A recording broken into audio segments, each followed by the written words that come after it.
China के शहर Beijing में समर ओलंपिक की तैयारियां जोरों शोरों से चल रही थी। पिछले कई सालों की कोशिशों के बाद आखिरकार इस बार चाइना को समर ओलंपिक 2008 होस्ट करने का पहली बार मौका दिया गया था। इसी वजह से चाइना इस इंटरनेशनल इवेंट को हर सूरत में बगैर रुकावटों के अंजाम तक पहुंचाना चाहता था, जिसके लिए $40 बिलियन यानी तकरीबन 3000 अरब रुपये खर्च करके ना सिर्फ नूर स्टेडियम बनवाए गए, बल्कि दुनिया में अच्छा इंप्रेशन देने के लिए बीजिंग एयरपोर्ट को रेनोवेट भी किया और लोकल ट्रांसपोर्ट में हजारों नई बस भी ऐड की गई। लाइट, जनरेटर, सिक्योरिटी, ट्रांसपोर्ट सब चीजें रेडी थी, लेकिन फिर भी कुछ न कुछ गड़बड़ लग रही थी। ओलंपिक्स की ओपनिंग सेरेमनी में अब सिर्फ 2 दिन ही रह चुके थे। दुनिया भर की टीम बीजिंग पहुंच चुकी थी, टिकट भी बुक हो चुकी थी और पूरी दुनिया इस इवेंट का शिद्दत से इंतजार कर रही थी कि चाइनीज गवर्नमेंट को एक ऐसी खबर मिली जिसने उनके पैरों तले जमीन ही निकाल दी। जी हाँ, चाइना मेट्रोलॉजिकल डिपार्टमेंट ने बीजिंग में तूफानी बारिश की फोरकास्ट जारी कर दी थी, और वह भी ठीक ओलंपिक्स ओपनिंग सेरेमनी वाले दिन की। बारिश होने से पहले ही एडमिनिस्ट्रेटर्स पर यह खबर बिजली बंद कर गिरी, क्योंकि जिस स्टेडियम में यह सेरेमनी होनी थी वह थी बीजिंग नेशनल स्टेडियम में, और यह स्टेडियम ओपन एयर था। यानी इस इवेंट पर चाइनीज गवर्नमेंट की सालों की मेहनत को सिर्फ 1 ही घंटे की बारिश की नजर होने वाली थी। अब इवेंट में सिर्फ 1 दिन रह चुका था। सारे एडमिनिस्ट्रेटर्स सर जोड़कर बैठे थे कि चाइनीज गवर्नमेंट ने एक ऐसा हल निकाला जिससे बारिश भी होगी, लेकिन स्टेडियम और बीजिंग की सड़कें गीली भी नहीं होगी। इस मसले से निपटने के लिए चाइनीज गवर्नमेंट ने क्लाउड सीडिंग नामी टेक्नोलॉजी का इस्तेमाल किया, और इवेंट के दिन ही जब घने बादल बीजिंग की तरफ बढ़ रहे थे, उनको बीजिंग के बाहर ही बरसने पर मजबूर कर दिया, जिसकी वजह से इवेंट के वक्त आसमान बिल्कुल साफ हो चुका था। दोस्तों, क्लाउड सीडिंग एक ऐसी टेक्नोलॉजी है जिसको इस्तेमाल करके दुनिया के किसी भी हिस्से में बारिश लाई जा सकती है। यह टेक्नोलॉजी काम कैसे करती है, कैसे अब इंसान के पास यह पावर आ गए है कि वह कहीं भी किसी भी वक्त बारिश ला सकता है, यह जानने के लिए जरूरी है कि हम पहले यह जानें कि बारिश होती कैसे है। बारिश होने के लिए सबसे अहम चीज है सूरज। जब सूरज समुद्र की सतह को गर्म करता है तो पानी एवापोरेट होता है और गैस बनकर आसमान में चला जाता है। आसमान में जाते ही गैस ठंडी हो जाती है और वापस पानी बन जाते हैं।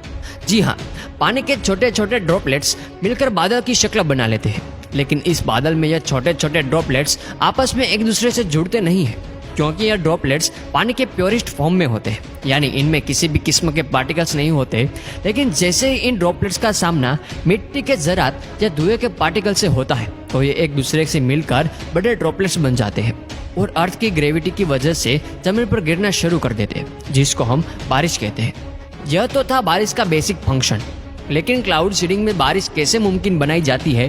क्लाउड सीडिंग टेक्नोलॉजी पहली बार 1946 में अमेरिकन केमिस्ट विंसेंट फ्रोफर ने डेवलप की थी, जिसमें सिल्वर आयोडाइन नामी एक कंपाउंड को आसमान में बादलों के ऊपर स्प्रे किया जाता है, जो बादलों में ही मौजूद छोटे छोटे ड्रॉपलेट्स को एक दूसरे से मिलने पर मजबूर कर देते हैं, और आखिरकार यह ड्रॉपलेट्स इतने हैवी हो जाते हैं कि वह बारिश बनकर जमीन की तरफ गिरना शुरू हो जाते हैं।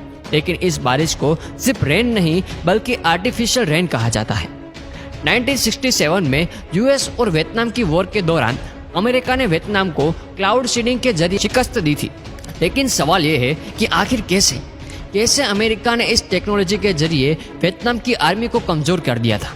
दोस्तों, हुआ कुछ यूँ था कि 5 साल चलने वाली इस जंग के दौरान हर साल मॉनसून के सीजन में अमेरिका अपने C-130 हरक्यूलिस इस्तेमाल करके वियतनाम के बॉर्डर पर बादलों के ऊपर चुपके क्लाउड सीडिंग करता था। इस क्लाउड सीडिंग की वजह से हर साल वियतनाम में मॉनसून का सीजन एक्सटेंड हो जाता था, जिसकी वजह से खौफनाक सैलाब आते थे जो रोड तोड़ देते, और पहाड़ी इलाकों में बेइंतहा बारिश की वजह से वहाँ लैंडस्लाइडिंग हो जाती थी। रोड बंद होने की वजह से वियतनाम की आर्मी की सप्लाई डिस्टर्ब हो जाती थी और वह हर गुजरते साल कमजोर होते गए। इस ऑपरेशन को अमेरिका ने ऑपरेशन पोपाई का नाम दिया था। लेकिन क्लाउड सीडिंग का जो इस्तेमाल दुबई कर रहा है वो वाकई हैरानकुन है।